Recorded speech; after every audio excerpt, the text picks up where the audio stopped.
Siya nga pala mga kaibigan, medyo delay tayo sa mga upload ngayon kasi namatayan naman po kami.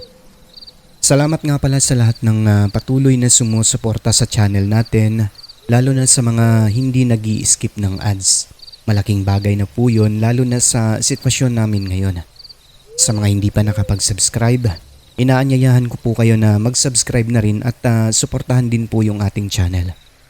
Yun lang at magsimula na po tayo.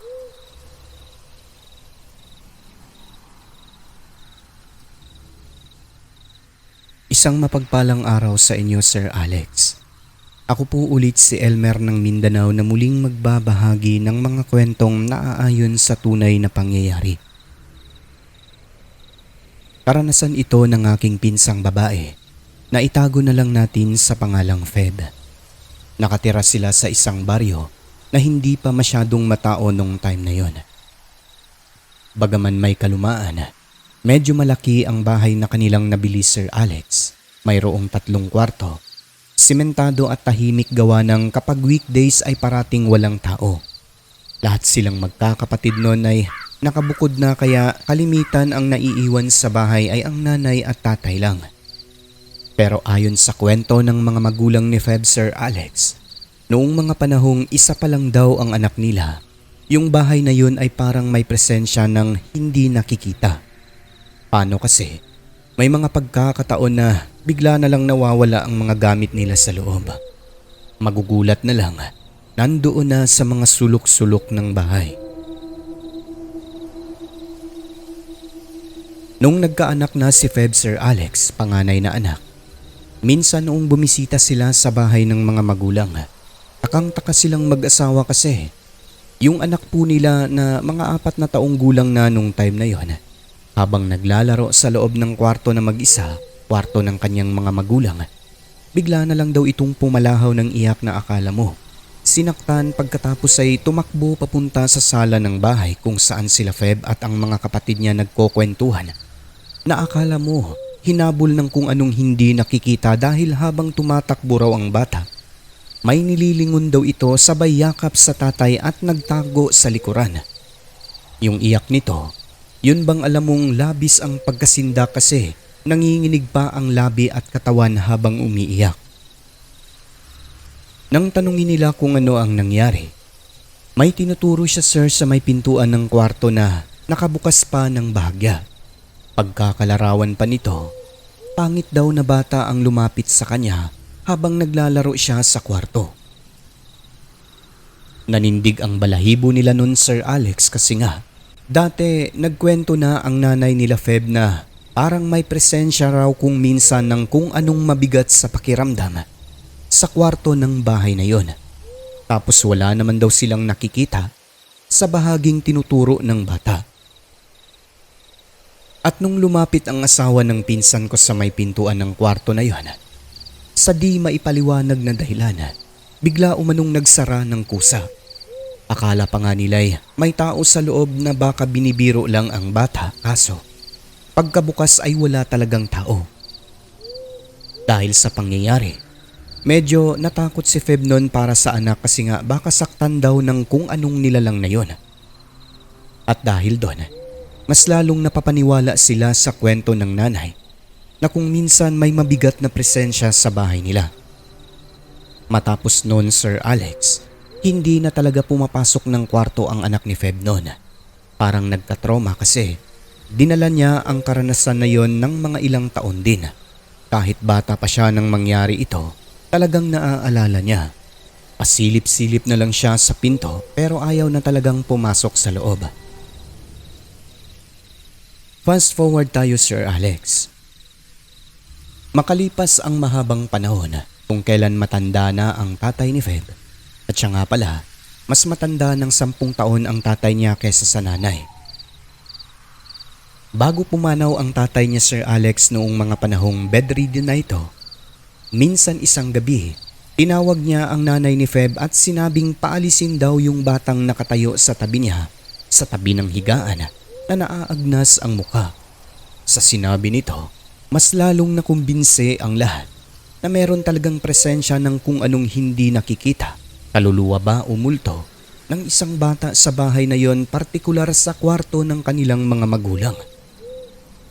Pero simula nung pinabendisyonan nila ang buong bahay, nawala ang bata na yon, Sir Alex. Sabi ng tatay ni Feb, hindi na raw nagpapakita sa tabi ng kanyang higaan. Ang malimit niyang sinasabi, may mga kamag-anak daw siyang bumibisita roon na lahat mga patay na, Sir Alex, o parang sinusundo raw siya. Kung hindi niyo na itatanong, may sakit kasi na malubha ang tatay ni Feb noon. Hanggang sa pumanaw siya, Sir Alex. Pero bago yon, nakatanggap pa siya ng anointing of the sick sa isang pari. Pagkatapos ay nakapagpaalam din siya sa kanyang asawa na siya'y lilisan na sapagkat hindi na kaya ng katawan. Pagpatak ng madaling araw, binawian talaga ng buhay ang tatay ni Feb. Noong nakaburol na ito, syempre inasikaso nila ang mga papel para sa mga claim at kung ano-ano pang panglegal na proseso. 3:00 ng hapon, habang hinahanap ni Feb at sinusuri ang mga dokumento ng tatay niya na nakatago sa baul nito. Ewan ko kung maniniwala kayo o hindi. Basta noong hinahalungkat daw niya ang mga ID ng tatay, naiinis at nagsasalita raw ang pinsan ko noon na bakit daw iba-iba at mali-mali ang spelling ng ID ng tatay niya. Matapos noon, bigla na lang gumalaw at nahulog ang bag na nakapatong sa mesa sa tabi ng bintana. Kaya walang kung ano-ano, umaripas ng takbo ang pinsan ko palabas ng kwarto. Nasabi na lamang nila, ang tao kapag namatay nandyan pa rin daw ang kaluluwa. Ngunit nung may bumisita na isang nagsiserve sa simbahan, Sir Alex, may kaalaman din pagdating sa mga espiritual na bagay. Ang sabi nito, hindi umano tatay nila ang nasa kwarto nun kundi isang demonyo na sumilip sa may bintana. Nakita niya umano ito noong papasok pa lang siya sa bakuran na pasilip-silip daw sa mga bintana ng bahay. Hindi makapasok sa loob buhat ng pinabendisyonan nga nila sa isang pari ang bahay na yon. So ang ginawa ng manggagamot, nag-usal siya ng mga orasyon sa palibot ng bahay nila Feb para hindi na raw makalapit doon ang nilalang na yon. Hindi lang nila masabi kung yung nakita ba ng anak ni Feb noong ito'y maliit pa, yung sinabi ng tatay nilang batang nakatayo sa kanyang tabi, at yung namataan ng manggagamot sa bintana ay iisa. Ngunit malamang sa malamang, maaaring iisa lang daw yun, Sir Alex. Ginawang tirahan ng matagal na panahon ang kwarto nila Feb. Umalis lang ito noong nabindisyonan na ang bahay nila. Kung minsan nga naman, may mga bagay sa mundo na mahirap ipaliwanag, mahirap intindihin, pero tunay na nangyayari. At yun lang po, sir, ang aking maikling kwento. Hanggang sa muli. Elmer ng Mindanao.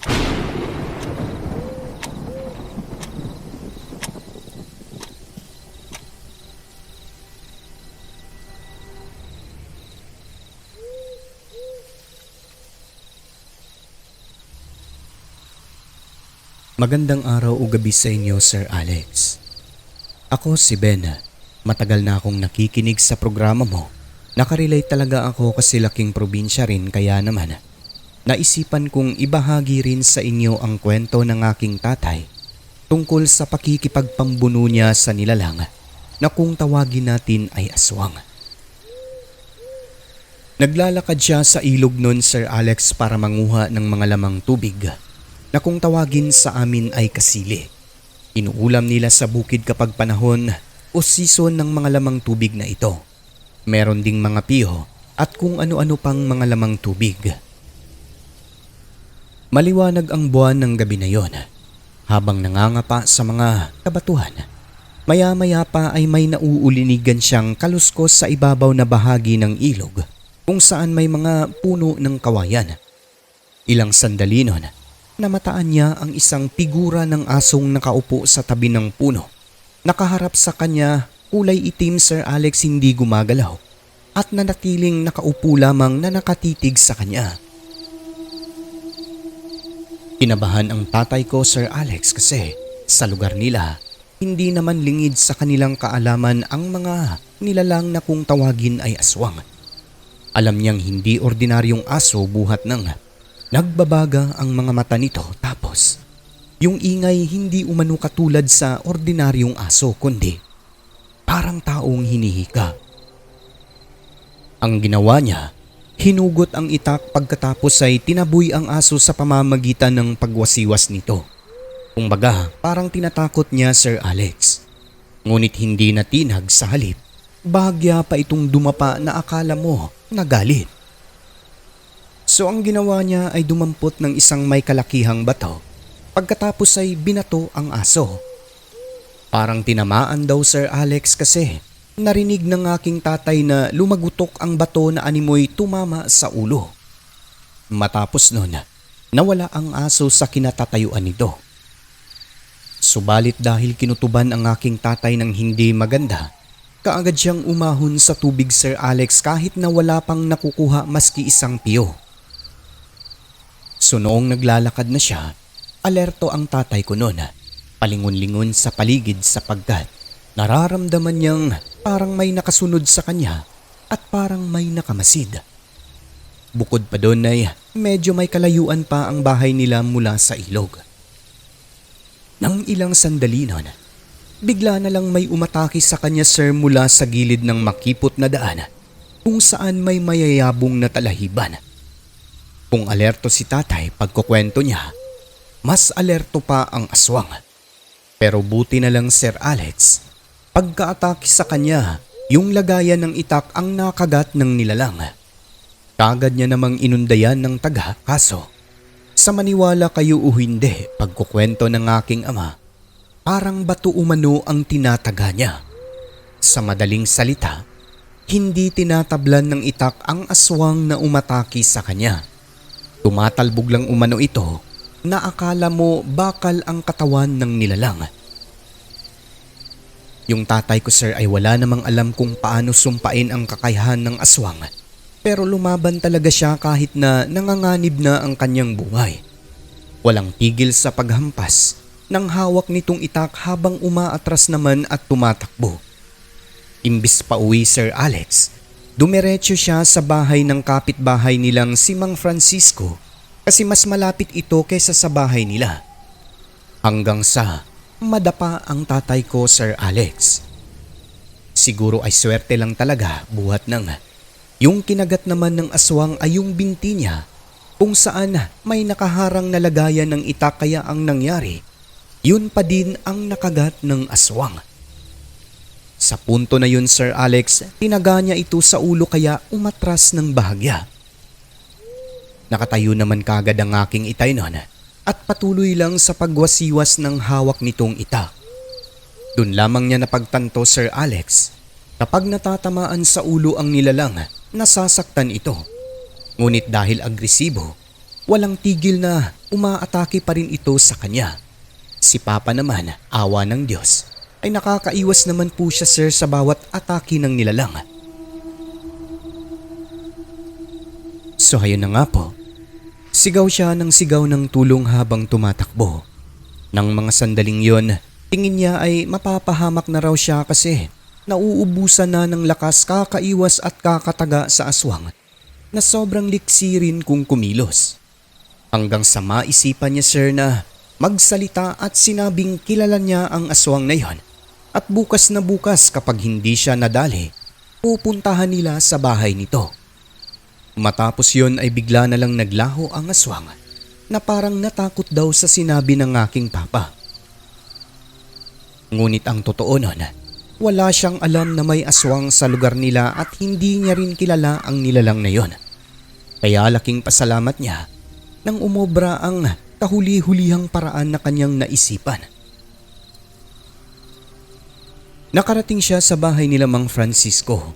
Takang-taka naman ang mga tao sa loob, gawa ng narinig lang daw nila ang boses ni Papa na humihingi ng saklolo noong nasa bakuran na ng bahay nila.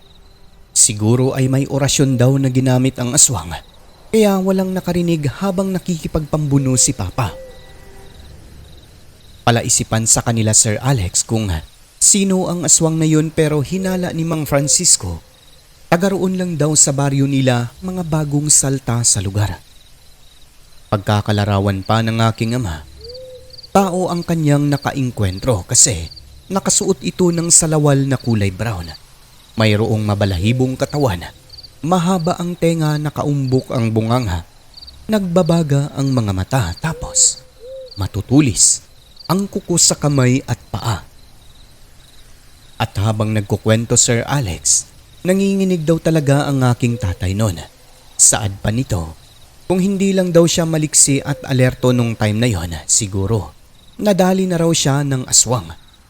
Sabi naman ni Mang Francisco, baka nagalit daw nung batuhin niya at natamaan sa ulo sa may ilog. Ganon pa man, sa kabila ng mga nangyari, labis ang pasalamat ng aking itay sir, buhat ng galos lang po sa katawan ang kanyang tinamo, sanhi ng pagkakadapa at pagulong-gulong sa lupa, makaiwas lang sa kapahamakang dala ng agresibong aswang. Nang suriin nila ang lagayan ng itak, kung sa balat lang daw ni Papa tumama, sigurado, baon hanggang buto. Matapos ang pangyayari na yon, talagang umiwas na si Papa na magpunta sa sapa at manguha ng kung ano-ano, lalo na kapag walang kasama at kapag kabilugan ng buwan. Kung minsan kasi di natin nalalaman, may aswang na nasa paligid lamang, nagmamasid at anumang oras ay nakahandang umatake. Buti na lang kung makaligtas, paano na lang kung hindi, di ba? Kaya mas minabuti na lang ng aking itay, wag nang magpunta sa ilog ng alanganin sa oras. Mahirap na baka sa susunod, hindi na makauwi. At yun lang po sir ang kwento ng aking tatay. Isang nakakapigil hiningang karanasan. Engkwentro sa nilalang na kung tawagin natin ay aswang.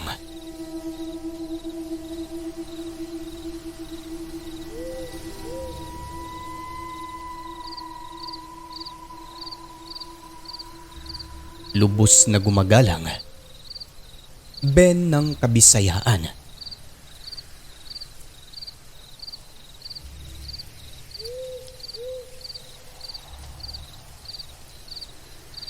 Ang mundo ating ginagalawan, nababalot ng kahiwagaan na tanging ang Diyos lamang ang siyang may kasagutan. Ako po si Alex, magandang gabi.